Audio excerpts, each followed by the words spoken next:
Hello, I am Dr. Hugo Eckner, your instructor. It looks like you are ready to move to the next phase of your training. I would like to warn you right away that flying an airship is a lot more complex than you might imagine.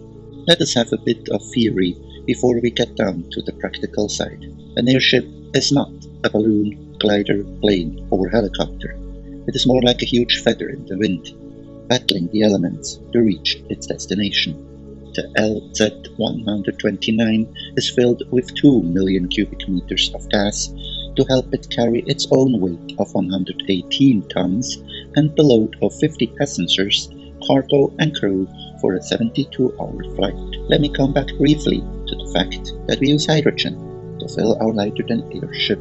It may sound dangerous, but hydrogen makes it possible for an airship to fly much better than helium, which is a harmless gas but very expensive to produce. All the American airships that have crashed, causing hundreds of deaths, were all helium-powered.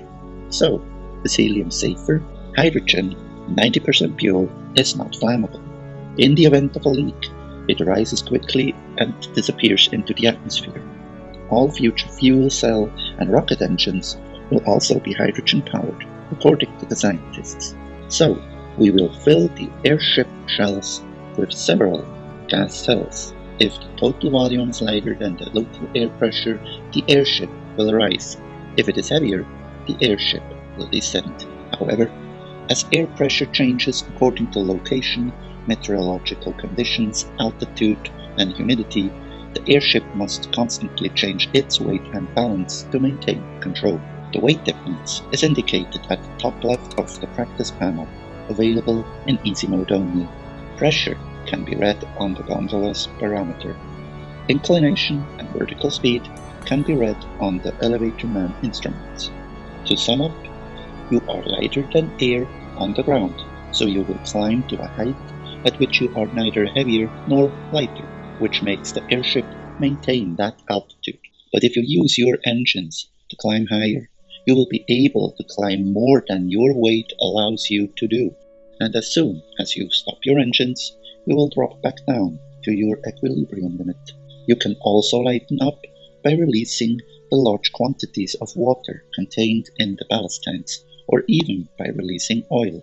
Finally, there are other factors that affect your lift. The oil that is consumed makes you lighter over time, as do the food and beverage consumptions.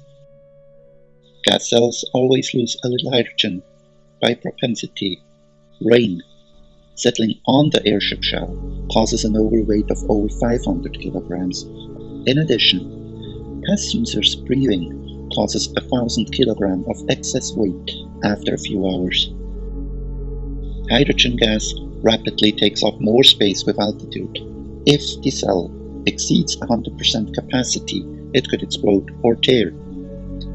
The gas is therefore automatically vented from above, but it will be irretrievably lost. So, avoid high altitudes if you want to keep your precious gas for as long as possible. The control surfaces for climbing down or turning left and right only work if you have speed, just like a boat on water. The faster you go, the more the controls will react. But beware, the Zeppelin is a huge flying sausage that will take time to react to inputs and ultimately to stop due to the inertia. Finally, there's another way to make your airship turn, even without speed. If you give a power command to all 4 motors, the airship will move in a straight line. But if you give certain commands to the left or right motors, it may turn on its axis and more or less quickly. Now, you know the basics of flying and you need to practice to get better. Release mooring. Copy.